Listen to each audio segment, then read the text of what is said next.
Recording in progress.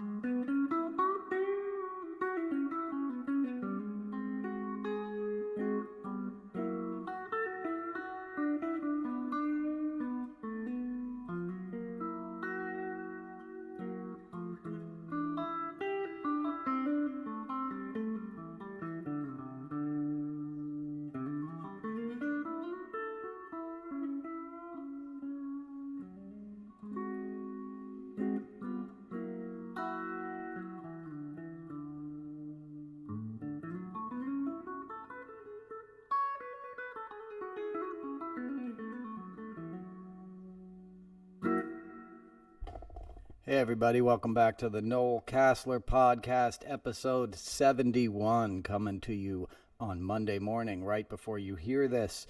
Broke out the telly. I don't know why, I just had to. Maybe it was the 4th of July. This is the Nancy Wilson telly, as I call it. It's a beautiful guitar. It was built by my buddy Roland Linz McKay, who has a company called Bonneville Guitars.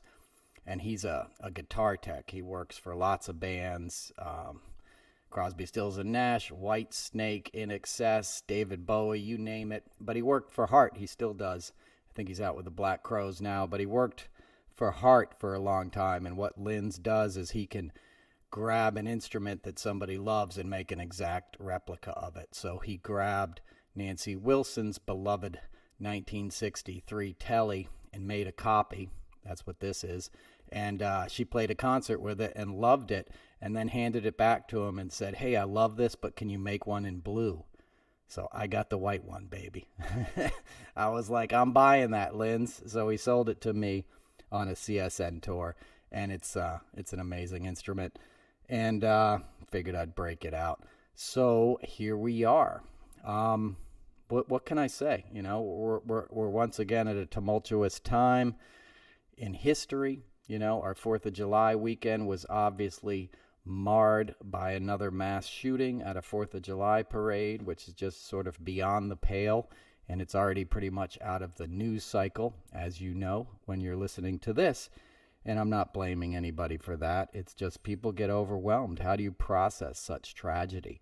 You know, the stories that came out of that, a 2-year-old walking around looking for his parents who had both been murdered. You know, his grandfather trying to explain to him that, you know, mommy and daddy are never coming home. That's like out of a movie. You know what I mean? Like, that's like how superheroes are created or something. Like their parents are murdered at some, you know, in some violent fashion. It's like Batman or something. It shouldn't happen. You know what I mean? I mention it like that in those terms because it's like it's something you would make up in a horror novel. And we're living in a horror novel in America now, every day.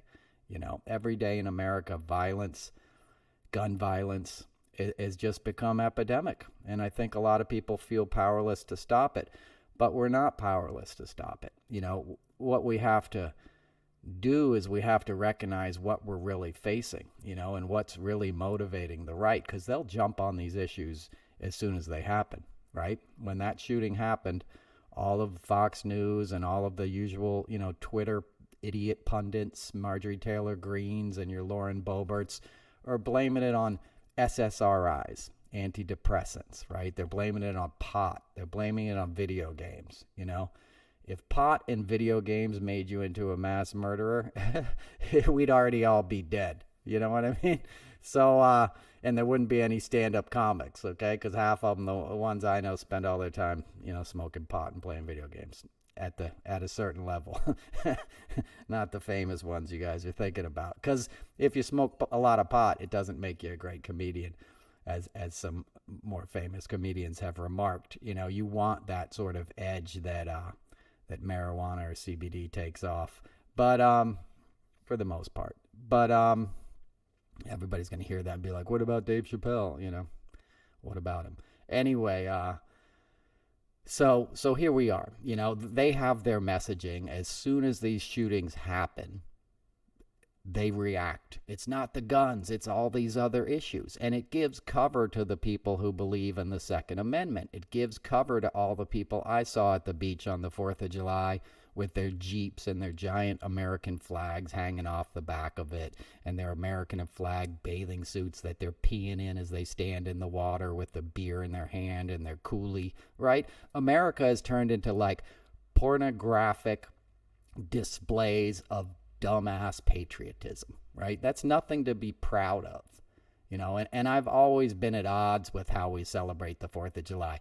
I know it's fun when you're a kid to go to fireworks, and when municipalities would have a firework display, it was a cool thing for communities to come together and do it. Now we have like 5 days of the 4th of July where everybody's like a backyard Grucci brother, right? Everybody's got 40 grand worth of fireworks and they're blowing them up in their backyard, for a week and a half around it. Not everybody, but, certainly around where I live, it's horse country, and like there's all these sort of big estates. I'm not rich. I'm just saying there's some people around me that are wealthy, and they have these like giant private fireworks displays that are scaring all the animals. I shouldn't say where I live, but I live near a town in Connecticut that had a very famous Revolutionary War battle, and they had their fireworks display for the town this Saturday night, and I just got back from the beach, and their display went on for about a half an hour, and it's maybe 3 or 4 miles down the road, and the house was shaking, and I went outside and the back deck was shaking. It was literally shaking the earth. It was thunderous explosions, and between me and where this display was, it was at the local high school, there's just hills full of deer, full of squirrels, full of animals, full of horses, full of people's dogs and pets that are cowering under couches, full of vets with PTSD, that are getting triggered and traumatized by these displays of basically recreating bombs bursting in air, right? That's what fireworks are. You're sort of celebrating that we invented these gunpowder-filled bombs that gave us the upper hand in wars, right? I mean, that's what 4th of July is. It's a militaristic display of firepower, and that's patriotism, and we should salute and celebrate the fact that through violence we've achieved something as a nation. If you break it down, that's what it's about. I know it's Independence Day, but the grosser aspects are now what's celebrated, right? And again, I'm not harshing on firecrackers and big municipal, Macy's 4th of July in your town's display at a lake. I'm just trying to get us to look at it, a nation soaked in violence, a nation ravaged by 20 years of overseas wars, right? Because the guys who fought those wars had to come home, and they're still coming home and dealing with their injuries, dealing with the fact they're not getting proper support at the VA, dealing with the fact that their service has been co-opted by the right into this toxic masculine message of sheepdogs. I can't tell you how many dudes I saw at the beach this weekend that had the black t-shirt with the black flag on it made out of bullets and some dumb slogan on the back, like guns and God and oil, which was Trump's tagline at his speech this weekend. Right? So all that kind of patriotism is being weaponized, and it's being weaponized against us, and it's being weaponized in a way that makes us become numb to violence, as we all kind of are as a culture anyway. All of our shows are like extremely violent, even the excellent ones. I'm catching up on getting through Breaking Bad now because Better Call Saul is ending with the last 6 episodes starting tonight, and so I never fully got through Breaking Bad because it would always just depress me. Me and Steven Stills tried to watch it on the tour bus, and as I said before, we were both like, dude, we can't do this. Life is hard enough, But my point is, we're a nation that celebrates violence, that sees violence as entertainment, as a thrill, as exciting. Fake violence, granted on the screen, but now we're a nation where real violence is besetting us and besieging us every day. People celebrating the 4th of July at that parade had to leave their strollers, leave their lawn chairs, leave their little flags they were waving, and run away as they stepped over bodies that were turning into pools of blood. Right? A lady had to say goodbye to her mom. I love you, Mom, but I got to run because he's still shooting. And she knew her mom was mortally wounded. That happens once in a country, and we should all stop and make sure it never happens again. It happens every day, right? In the last month and a half, we've had 3 of these massive shootings that have provided stories that you could spend your life thinking about and processing the horror of just what those specific people had to deal with, right? And now we're having to do it all the time. And we're not being protected in the way we should against us, right? I mean, think of the anti-Semitism involved in this. This kid went to MAGA rallies. He was a loose cannon, nut, no doubt about it. But that's who Trump attracts. That's who MAGA attracts, the worst of us, right? Trump appeals to the kind of kids that are broken, that want to pull the wings off of butterflies, that want to step on a flower that other people are admiring because they don't understand love and compassion because they're damaged people. And Trump, that's what Trump's always been. He's the kid who threw rocks at babies. He's a broken man. He just grew up wealthy and white and privileged in America, and he was the scion of a family that was big business for laundering money, right, for the Genovese crime family. That's what his dad did. All those buildings in Queens and Brooklyn and Jersey, they were all a tax scheme and a way to launder money for the mob, right, for the 5 families. So if he hadn't been born into that relative position of privilege in New York City, had he been born in the Bronx with the same broken psyche, he would have gotten his ass kicked by somebody else's brother or father. Some other woman's father would have taken him out 20 years ago, or he would have gotten thrown in jail for sexual assault or any of the other crimes that he's done. But he's rich and privileged, and nobody wants to really go after him, right?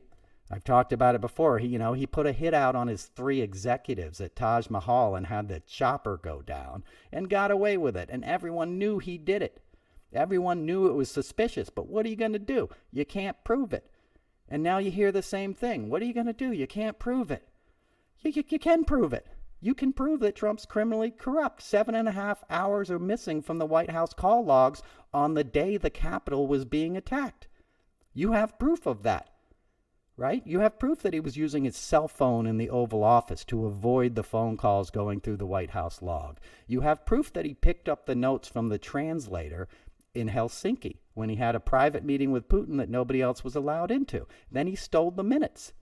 That alone should have been the end of his presidency, and that was like 2019. Maybe even 18. So it should have been over then. He's a criminal. He's always been a criminal. I was in a meeting with a luncheon with a guy named James Zirin, who wrote an excellent book about Trump's 4,000 lawsuits before he became president. And I happened to be sitting at a table across from Ray Kelly, who was there with his girlfriend, the former New York City police commissioner and sort of capo to Giuliani, the stop and frisk guy, the tough guy, broken windows kind of, cleaning up the city, take no grief. His son's a rapist, Greg Kelly, who's now like a Newsmax host and stuff. And he got out of it because his dad was police commissioner, but he legit raped somebody in their office and in his office.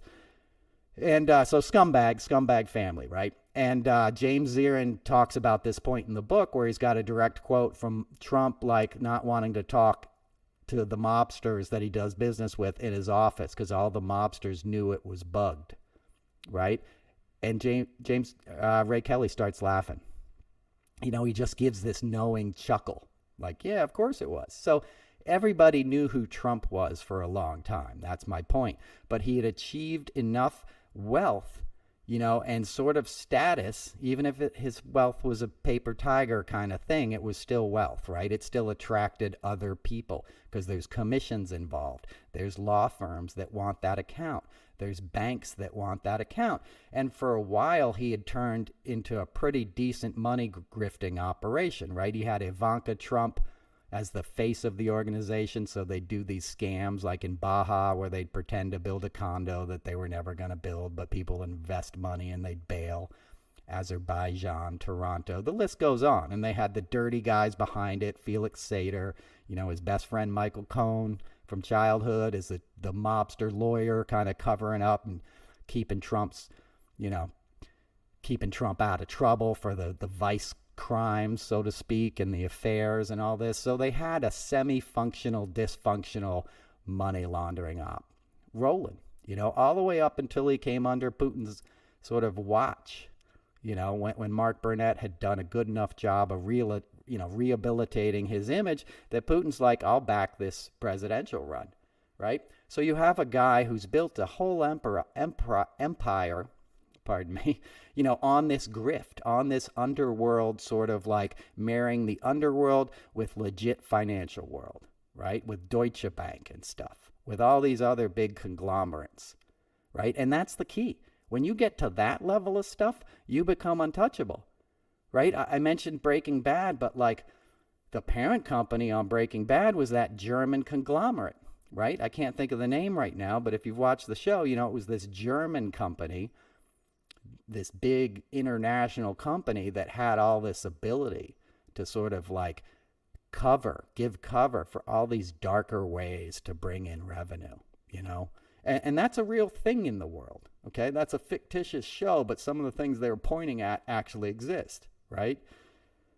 Ozark did a great job on that too. There's a scene where the kid's in a classroom, like in the first season or two, and he starts explaining money laundering to the teacher and how it helped prop up the American economy during the financial crash in 2008, right? So there's reality to all that. Felix Sater and Michael Cohen had a real estate, not a real estate, but like a finance company for a minute that was tied to Trump down on Wall Street until it got too sketchy and people backed out, right? But Wall Street, real estate, big banking, it all kind of can merge in this gray area, right? And you can get away with a lot of stuff. And if you can make that sort of manageable enough that the dark money will become attracted to it, your Koch brothers, your Leonard Leo, your Federalist Society, these guys that own big, legit, real scary industries like oil and gas, things that are really destroying the planet. Not that mob and drug dealers aren't bad, but, it's a drop in the bucket compared to, say, what the actual pharmaceutical legit industry is doing to people, or the, petrochemical industry, right? That they're the real big players, the real big criminals, so to speak, right? So if you can marry those two worlds with just straight thuggery, and this BS patriotism that he's sold to people, that's a mighty force, and you got to recognize it. As Democrats, you got to really realize what you're up against, because they do. Trump's an idiot, but all of his advisors aren't. Steve Bannon is a savvy little weasel. A guy who used to make meth in his bathtub in Miami, is a bad dude, right? If you don't know what I'm referring to, you should look up the article of the house that Bannon rented in Miami, and it was like Breaking Bad. It was like Jesse Pinkman's house when he went to the dark side and let everybody spray paint on the walls. And there's a great account of like the guy who had to go in and like do repairs, like the handyman, and he would just get like completely freaked out because it was so sketchy, like a drug den. But anyway, I digress. My point is, when you get that strong in your messaging and you're able to motivate people on such a visceral level to act on their worst instincts, you're entering, Third Reich territory. You're entering Hitler's beer hall push. That's why Bannon is trying to get in front of the January 6th committee, because he knows how much more power and reach his message is going to have on people. He'll guarantee you be providing clips for Fox News and Newsmax and all these other people, OAN or whatever, to get that message out. And that message resonates with people. That message is burning up the charts right now, right? That's the popular tune that's loud, right? That's who you see. You don't see Democrats flying Biden flags and getting tattoos, They're infighting, and we're talking about the complexities of all these issues, which is fair because it is complex. Pick a poison, because there's a lot of them coming at you these days, and it's hard to figure out what the right approach is. But you got to get some cohesiveness in your messaging, or you're going to get beat. It's like you got to focus on one thing at a time. Like I was talking about touring, right? The first time I sort of got promoted to a tour manager level was, I'd been like a road manager for Jackson and done a lot of stuff with CSN, and then you don't need all the details, but I had to go fill in for somebody as the tour manager on a solo tour with Jackson Browne on like a moment's notice. And I was out in Austin doing a gig with the Foo Fighters for an MTV show. It was like spring break, the Woody Awards it was called. It was during South by Southwest and stuff. And I got this call like, hey, no, you're not going back to New York. You're going to LA, and then you're going up to Canada, and you're going to do a solo tour with Jackson. It's basically just you and him and the crew. And Jackson is my mentor and sort of, you know, guy I've looked up to my whole life and known a long time. But, it's a professional role. You're not there to be his buddy. You're there to be the bad guy as a tour manager and deliver the news and the stressful stuff about like what the logistics are. It's daunting, and to say the least. And I was all freaked out. And my friend, I won't say his name, but he's still the tour manager for all those guys, and for Foo Fighters and whatever. But Blink 182, the guy's had a hard year, right? But anyway, I said, dude, I got to go up to Canada next week and do like a 2-month tour. And now I'm the tour manager. Like I got to do all the hotel stuff and settle the shows and all this crazy stuff, And he goes, look, you're going to be fine, Noel. What you need to do is keep focusing on the next thing you have to do. Just focus on the next thing, right? Essentially, stay in the moment. Decide what's important and just go down the list. You can't do everything at once. And I think that message is a positive one for us as Democrats right now, or as people who care about the planet, whatever your label is. If you're a sentient being, it becomes overwhelming quickly, and it'll freak you out. You become less effective because you can't operate clearly. At least I can't. I can only speak for myself, but I'm the kind of person who gets easily overwhelmed, but if I can keep it simple and just focus on the next right thing, it's like the next breath, bringing it back to the breath, I'll get through it. It's like one day at a time. That's how you get sober, right? It's just one day at a time. The day you quit drinking, you don't think like, well, what am I going to do at my wedding when everybody's toasting with champagne? No, you don't think about that now. Think about getting through today and letting your head hit the pillow sober, and do whatever it takes to get there. And oftentimes it takes breaking it down into the moment, to breathing, to stopping and praying or saying a mantra or whatever it is, or calling your sponsor, or reaching out to somebody and say, I'm freaked out in this moment. That's how we get through this stuff, right? By reaching out to others, by getting a sense of community and bringing it into the moment and having other people help us in like, what do we need to focus on next? That's what leadership is. Leadership is acknowledging how daunting and difficult what you're facing is, right? But finding the strength and discipline to stay on message and be honest about what you're facing. Like Winston Churchill was a master at that, right? He got his country to fight back in the face of, pretty daunting odds there. After the Germans had made it all the way to Calais, in France, and next stop was England, and they were already getting bombed. And it was like, nope, we're not going to give up. We're not going to surrender. We're going to stand and fight. And that's going to come at a terrible cost. And there's going to be some dark days ahead. But we're going to get through it to a person, because we're going to be united in this fight. And we're going to keep doing the next right thing. And the first thing we got to do is get a bunch of boats over there and rescue our boys that are about to get slaughtered, right? Dunkirk. And they did it, right? Because it became very simple. I got a boat. I can take on 6 people. Well, get going, buddy. Right? And that happened across a whole nation. And they did it because everybody pitched in. And the danger was obvious. Like the Germans are going to slaughter these guys if we don't get them. Right? And then we got involved. And then we had like allies get very, specific about how we were going to push these guys back. And we did it.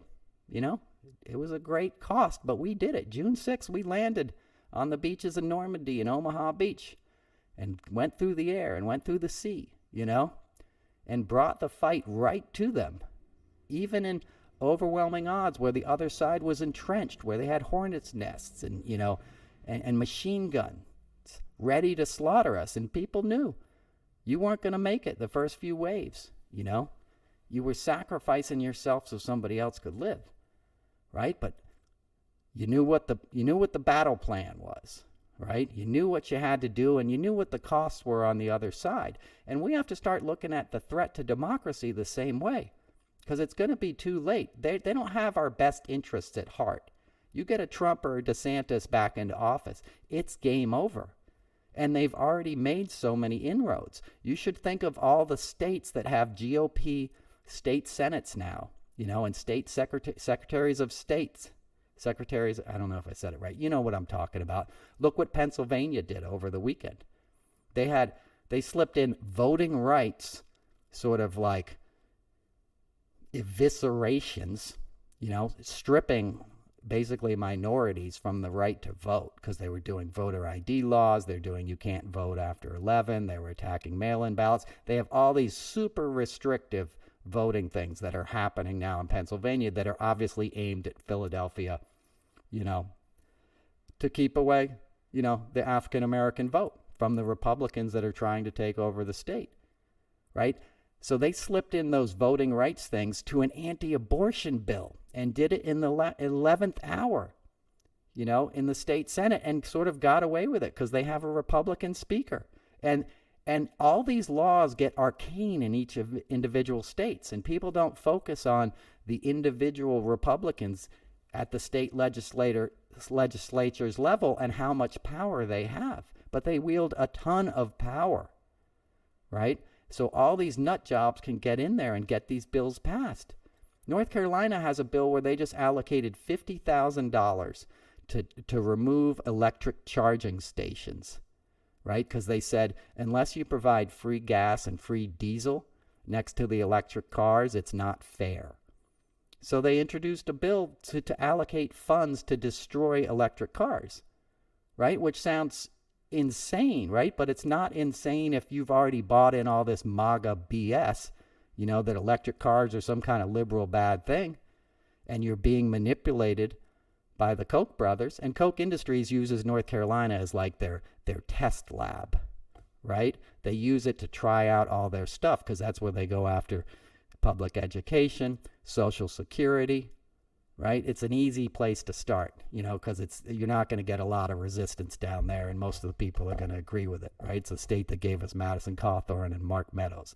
It's not known for backbone and morality, right? Not saying the people there. I'm talking about the Republicans that come out of there, right? It's where the guy was cheating. Remember, the guy got elected and he was cheating on the ballots and stuff. So, it's a perfect place to just try out whatever crazy thing you want to do and see how it works. And it works. So my point is, these states have so much power. The Republicans already have so much power that with a few more wins, on the state level, right? You got your Kristi Noems, you get your Kari Lake in Arizona, and you already got Doug Ducey. You already got a madman basically in there. So that all is like the Germans taking over Europe. Think of those states as like Belgium, and Poland and France, right? And Holland, right? Think of you got to start thinking about it that way. You got to start looking at the local state governments and how many inroads they've already made, because what's going to happen is we're going to have these midterm elections, and they're going to either get more seats or they're going to start the voter like it wasn't fair. We're not certifying that ballot. We're not sending that congressman to Capitol Hill. We're going to send our Republican friend. And then that's going to be writ large in the next presidential election, right? Where whole states like Pennsylvania, who their governor candidate, Doug Mastriano, said he would not certify a Democratic president, So you'll have a whole state next time that's going to say, nope, sorry, Biden or whoever didn't win here. It's DeSantis or Trump or Biden or Trump that we're sending to D.C. We have alternate electors. We're sending them. Screw you. We won. And that's Trump's motto. F you. Stop me. Right? He's still trying to get Wisconsin to invalidate the 2020 election and restore him to power. That's absolutely insane. And he's still talking about it. A year and a half after he attacked the Capitol, he had a rally on Saturday night in Alaska and said, I'm your candidate for guns, God, and oil. And it's no accident that it went in that order, right? Guns is sexier than God, but they got to hear the God thing to feel good about the guns because it makes them feel good about themselves. And then oil is just fun, right? Because it's an engine and it hurts the lib and it hurts the libs and it destroys the planet and it's fun and it makes me feel powerful even though I'm 40 pounds overweight and probably couldn't do 10 push-ups. I get on a big motorcycle and feel like a man, or climb into a giant pickup truck and feel like a badass, even though really I know I'm powerless because I never got that educated and I never went that far, and I got a lot of other issues in my life and I don't understand them. So here comes this freaking clown telling me that I'm a true patriot and I can have a gun and I can cheer all the things that I don't like. That is powerful. That is appealing to the worst basest instincts of people, appealing to their homophobia, appealing to their racism, and telling them that it's okay to feel that way. It's not okay to feel that way. You're broken if you feel that way. You're wounded. You've been programmed by generations of racism, which is ignorance. And ignorance is fear, right? So you're reacting from such a scared place, which so many Americans are. So much of what we're given is protect yourself. You know, everything's home alarm, guns, all this stuff. There's all these bad guys that are out there to hurt you. Nature is there to hurt you. Ticks and bears and snakes, and you know, it's the same kind of like, what? People were living for millions of years, no problem. Native Americans didn't have alarm systems, right? Where they were living. They didn't have a word for trash, right? Because they saw everything of value. They worshiped the animals that sustained them and gave them life. White folks came here from Europe and slaughtered all the buffaloes, saw all the giant trees and cut them down and sent the wood back to Europe. We saw everything as an opportunity for capitalism, right? And capitalism, in many ways, funds racism. That's what W.E.B. Du Bois was talking about, right? One of the founders of the NAACP, right? Dude went to Harvard in like 1894 or something. He was born in Great Barrington, Mass. He went to Harvard. Can you imagine going to Harvard as a black man in the late 19th century? You know, a gift an intellect like that is, you know, and he tried to educate people. And one of his themes was that capitalism, you know, was a big driver of racism. You know, he spoke out like on socialist issues and stuff, and socialism, you know, which they've now made a bad word. There's no accident. It's the same play. Because he saw that greedy people could be like, hey, if I abuse people and make them do the work that I don't want to do for free, I can control all this. I can become wealthy and powerful, and then I can bring over indentured servants, and I can start exploiting other people just like me, you know, that are scared and that want to achieve power and wealth in this world, instead of sharing it, instead of trying to protect others, instead of trying to make sure everybody gets a fair shot at happiness and a decent life. Right? It's the same thing. He was calling it back then. W.E.B. Du Bois. Right? Same shit, man. Same story, different day. And now it's like amplified. You know, somebody wrote an op-ed in the New York Post yesterday about Christians are under attack and they're not going to take it anymore. White Christians. What? You're not under attack. You are the attackers. Okay? I'm not going to go on a rant about Christianity, but like, come on. We're the ones that had the Crusades, you know. I was raised by, you know, Catholic, Irish Catholic family I come from, and my grandma was like the opposite. You know, Bobby Kennedy was her hero. She hung out with those radical priests you heard about in the Paul Simon songs, Philip and Daniel Berrigan. She was an anti-war protester. She marched with Dr. King.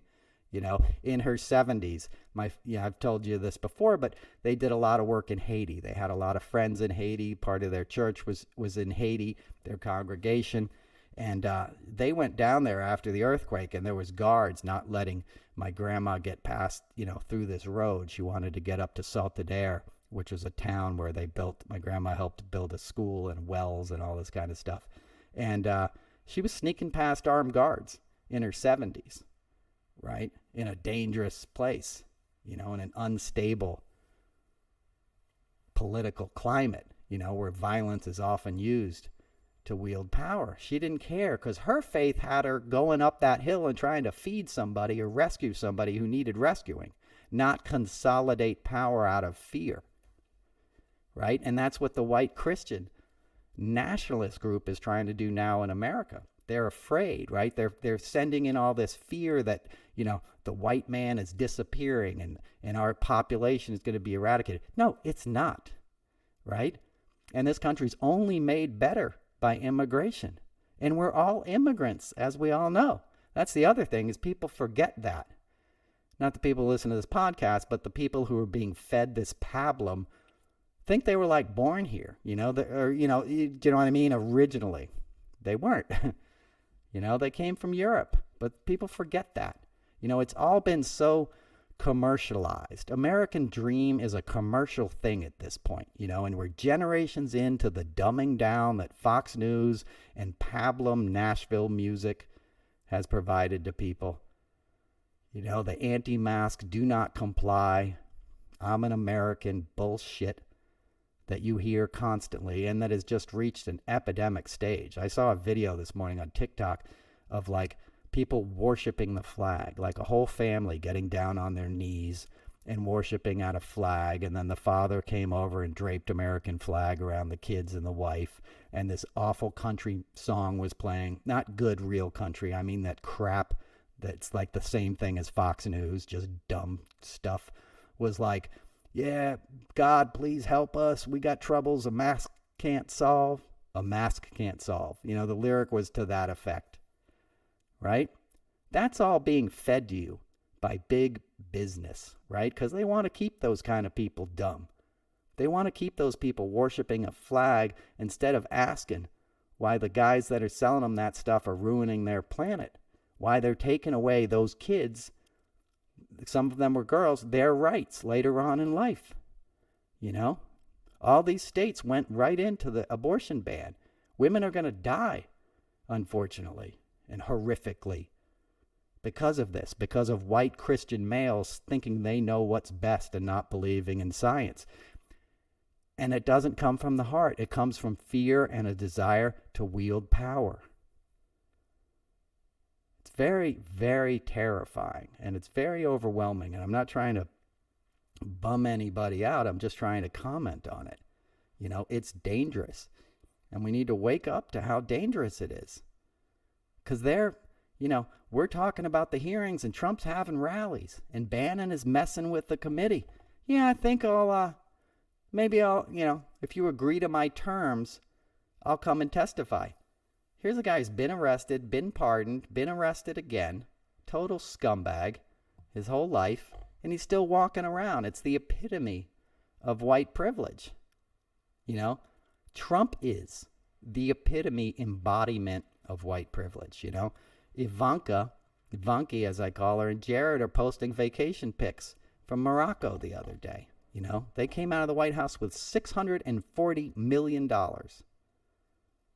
From a service position, from trying to, a job that's supposed to be about helping people, not getting rich. The rich got richer, and they want more, and they're coming back, and it's a big grift, and a lot of people are grifting on the left too. If you like what I say, send me some money. Why? Send the money to somebody who's hungry.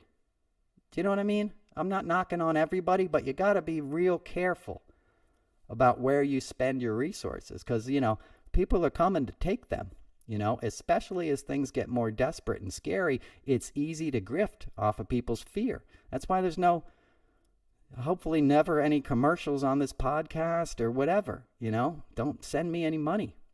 I'm not doing this for money. I know I said that about Substack. I may try to do some longer things that I can't just put in a tweet and find a way to serve people, because the tweets get very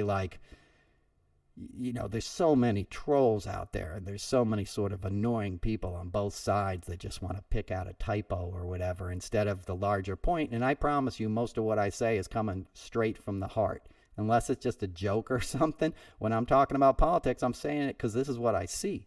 I'm not saying it because please retweet this. I've never asked for a retweet or anything in my life. It's not who I am. And you got to be careful of these organizations that are trying to amass their own power, because, it's scary. And you got to be scared of the politicians that are just like, here, send me some more money. Sending out texts, asking for donations the second after, Roe v. Wade goes down or there's another shooting or something, There's a lot of me, help support me going on, you know? And everything becomes a grift. It's like MSN, you know, as I always talk about. 2015-16 is what gave us Trump, because Jeff Zucker and CSN saw there was a lot of money in it, you know? There was a lot of money to be made. And that should be a warning sign in and of itself, because the people that control that will survive. You know, the big corporations kind of don't like to tell you, but they do better under the Republican administrations because they know they're not going to pay taxes and stuff, you know, and they're not going to be having protests out in Amagansett. You know, the guys sitting on their big estates playing at Winged Foot don't have to worry about stuff. You know, no matter how it goes, they're good. Right? Even if all the public schools get defunded and sort of filled with poison, as DeSantis is doing. DeSantis, as I said last week, is offering bonuses to teachers to not teach civics. You know, they're trying to not teach the true history of slavery, enslaved people. You know, they're trying to deny others pain for their own power. And you got to watch out for people who do that, you know. And as I said, we got to get strong in our messaging. You know, we got to get disciplined, because guns, God, and oil is going to be a powerful message. It's the new Make America Great Again. And it's going to resonate with the dumbasses that we've all seen. You know, the guys with the giant mufflers and the flags, and, you know, the people who just want to be an idiot. And Trump's given them permission to do that. And that's a powerful thing in the modern American psyche, because a lot of people are just dumb. You know, and I'm not trying to diss on all Americans. I just mean they, you know, as I say all the time, humanities and arts and all these things have been stripped out of public education and sort of American public life. And it's been replaced with this, hey, shut up, grab a beer, wave a flag, you know, pretend like everything's okay. Act out against the others, whether those are gay people or Jewish people, you know, minorities, immigrants. It's all poison that they're feeding these people, and they're reveling in it. And the anti-Semitism stuff alone should horrify everybody. You know, a synagogue in San Antonio just had to cancel an event over the weekend because they got so many death threats. That shouldn't be happening. And if it did happen, because it did, the FBI should be down there. Merrick Garland should be down there, just like the Justice Department was down in Mississippi, you know, and down in Louisiana when they were pulling all the civil rights stuff. We need an LBJ. We need somebody, you know, who's going to be like, this ain't going to stand. We got to start fighting back. You know, we got to start, sorry, I was going to grab the guitar, but it's all chords all wrapped up. We got to start realizing how dangerous this threat is. You know, we really do, because I feel like we're going to wake up and it's going to be too late. And we're already, you know, it's already like 10:15. Right? It's already a pretty dark time in American history, you know. The mass shootings alone, 220 people lost their lives over the weekend, you know. I was on Block Island riding my bike around, trying to connect with nature, you know, watching butterflies, watching fish, watching birds, you know, watching families smile and laugh on the beach, and thinking some other family was getting a call right about now that their loved one was no longer alive, because they didn't make it through the weekend that you're supposed to be celebrating America's independence and ability to live free and have religious freedom and all these things that we're supposed to be based on. And now you have one of the parties saying, no, there's no religious freedom. It's white Christians. Jews are bad, right?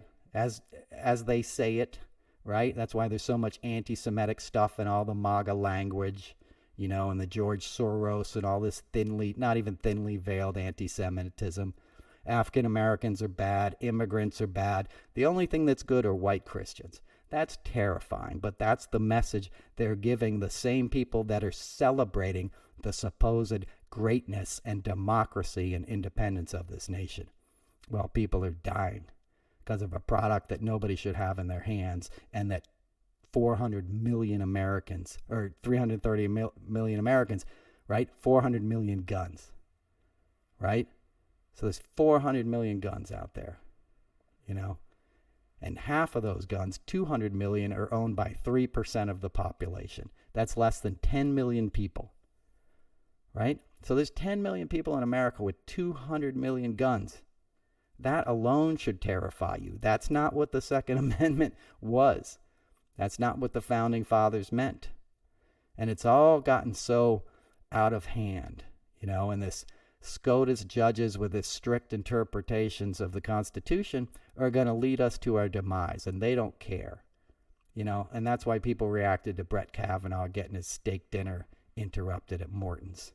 And he wasn't even interrupted. He just slipped out the back door, and we're supposed to, hey, you can screw us over and ruin our lives, but your ability to eat, a baseball cut filet mignon at the Palm should not be hampered, because that's your birthright as a wealthy white American who's achieved a position in the firmament of power, right?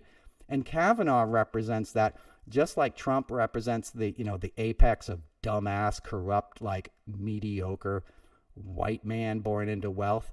Kavanaugh represents the country club, Bethesda, Chevy Chase, prep school rapist who went to the right schools and still gets to go up the right track, never giving up any of his vices or his defects, being a gambler, being an alcoholic, being just an awful little person, right? But he always went up. He failed up. And when he got to his highest achievement, which was the hearings for his confirmation on the Supreme Court, he threw a temper tantrum. Because he's like, why are you questioning me? This is my birthright. And all those other guys like Lindsey Graham were like, yeah, it's his birthright.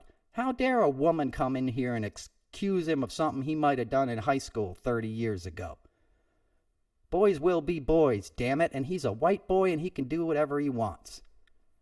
Because we said so. Because it's our country. And that's what's happening.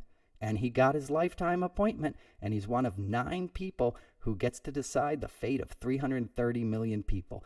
That ain't right. And we need a leader who's going to admit that, not play along with it, believing in institutions. A lot of your institutions have failed you, and they're certainly not protecting you in the way they should, right?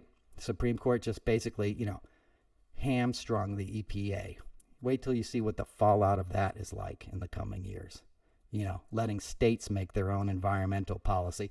Texas has rolling blackouts today because they went away from the national grid because they didn't want regulation, because big energy interests own the state government. They own Governor Abbott, right? So they don't have the protections that other states have. If California, that's part of the national grid, or Nevada or surrounding state needs help, another state will roll in power and help them. They can't do that in Texas because they removed themselves from the grid because they wanted no regulation. And now they're going to have rolling blackouts and triple digit heat. You want to be at 105 degrees, in Plano, Texas or whatever, and not be able to turn on the AC because your governor took kickbacks from the energy industry? That's what's happening. You're not living in the 20th century or the 21st century. You're getting exploited, and you're going to die for big business because people die in heat waves. It's dangerous. And the heat waves are extreme because of the same industry, because of the oil and gas.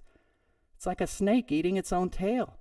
And it's a dangerous cycle to be in. It's like a whirlpool. Once that thing starts spinning and gets that movement churned up by so much money and so much corruption, it's hard to get out of it.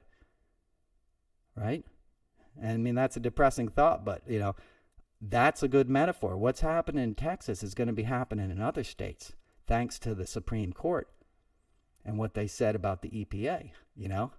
It's game on for the oil and gas industry and polluting our air.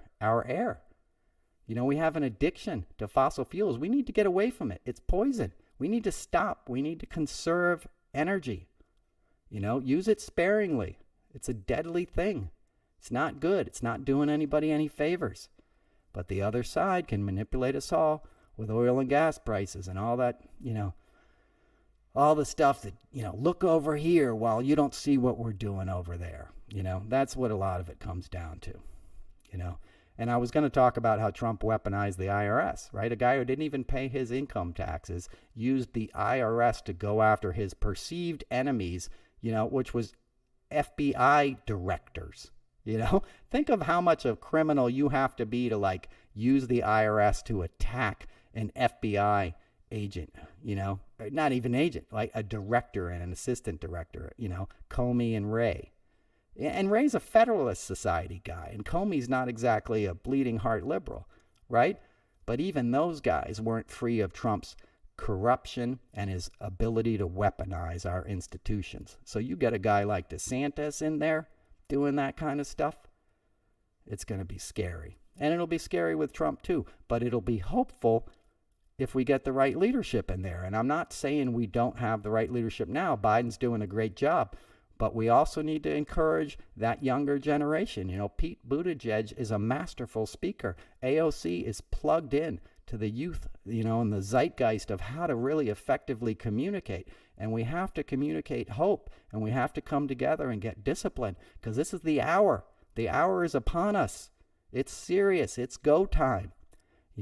We need a Churchill. We need somebody to say, we're going to get through this. There's going to be sacrifice and heartache ahead, but we're going to get through this. We're going to right this ship, and we are going to. I firmly believe that, or I wouldn't be doing this podcast. Okay? In the meantime, enjoy your summer. Get some sun on your face. Get in the water if you can. Go out and look at a butterfly. Look at a bee. They're beautiful. I like watching them play. Every time somebody sees like a little fly or something, you think to swat it away as a pest. I look at them like they're happy. They're flying around all psyched, man. They're like, wow, I'm alive. This is amazing. And they have short little lives, but they're here and they're present and they're flying and they're on a summer day and they're landing on a flower and they're feeling a breeze. They're under a blue sky, and so are we, right? The sun rose today. It's going to set tonight. It's going to be a blue sky somewhere. There's green grass. There's still a lot of good on this planet. I'm talking about things of the mind and the politics and situations and governments and stuff. That's the ego side of life. That's not the presence beyond it. The presence beyond it has wisdom and is large and enveloping, and you can choose it any moment. You can get conscious contact with that, that universe, that great beyond that fuels us all. So go out and do it in whatever way that is for you. Go out and do it. Okay? So that's enough. I got to put this thing out. It's like 12, so I'm going to upload it now. Hope you all have a great week. The hearings are again tomorrow, as you know, so I'll be back to discuss that. Comedy show coming up August 3rd, Cape Cod, the Music Room in West Yarmouth. It's a great venue, great sound, great food, wine bar, everything you need to come out on a hot summer night and get some laughs on. So come on out and check that out too. Going to have some other exciting stuff coming up. Again, thanks for everybody who listens to this, who sends me the kind messages. I love you all. I wouldn't get through this without you, and that we're all in this together. This is something we're going to be telling our grandkids about this time. So let's all buckle up for the ride and let's get it done, because we're gonna. And remember, love always wins. Thanks for listening, guys. Episode 71 of the Noel Casler podcast. Peace.